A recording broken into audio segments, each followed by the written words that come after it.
April 1774. It has been more than a decade since. Britain claimed victory in the global conflict known as the 7 Years' War, but instead of unity, that triumph has driven a wedge between Great Britain and its American colonies. Tensions have steadily intensified, not just over taxes imposed from across the Atlantic, but over a deeper issue: who truly holds power in North America? For colonists, especially those eyeing new frontiers, British rule has become increasingly burdensome. It was in the contested lands of the Ohio Valley nearly 20 years earlier that a young officer named George Washington first fired shots in what would spiral into a global war. When that war ended, London sought peace with native nations by drawing a hard boundary, the Royal Proclamation. Line of 1763 barring settlement beyond the Appalachian Mountains.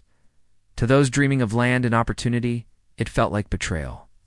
That decree denied them the fertile territory they'd fought to secure, fueling a growing resentment toward the distant imperial government.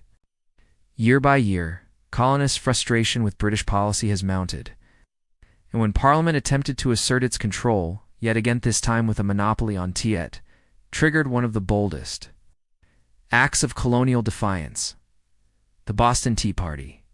In response, Britain came down hard.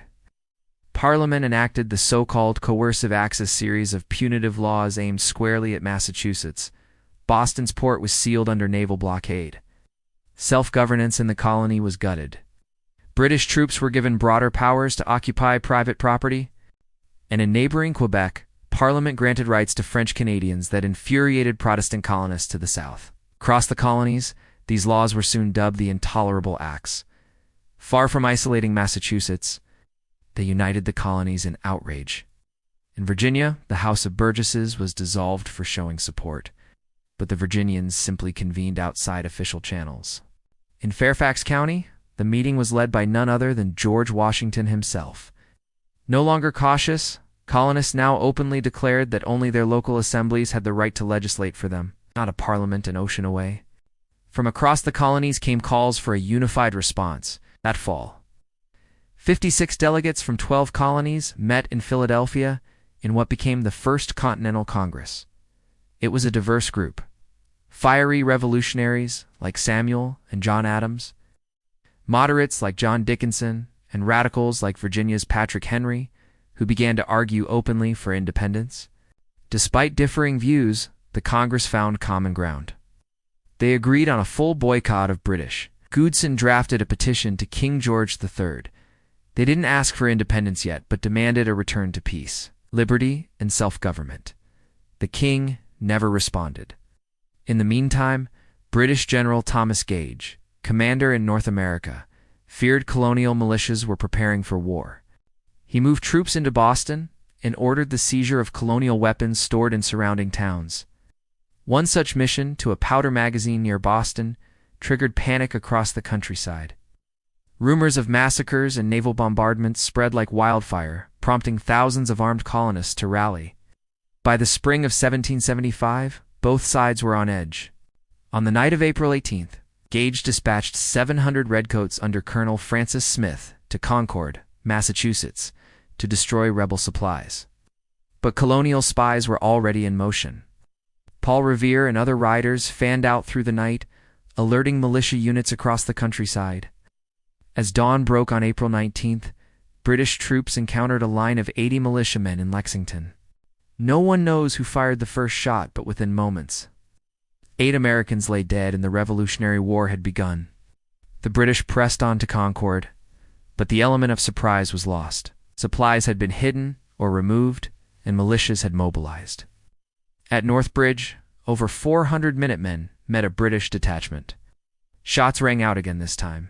It was the British who broke and ran.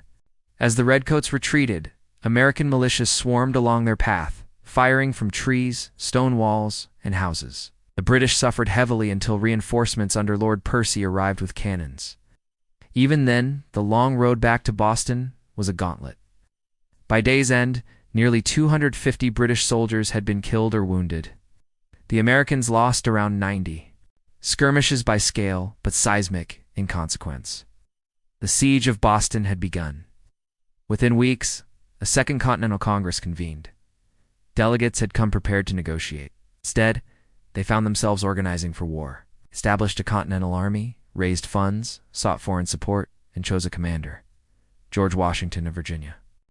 On June 15, 1775, Washington was appointed commander-in-chief. He would serve without salary, accepting only expenses as a symbol of his commitment.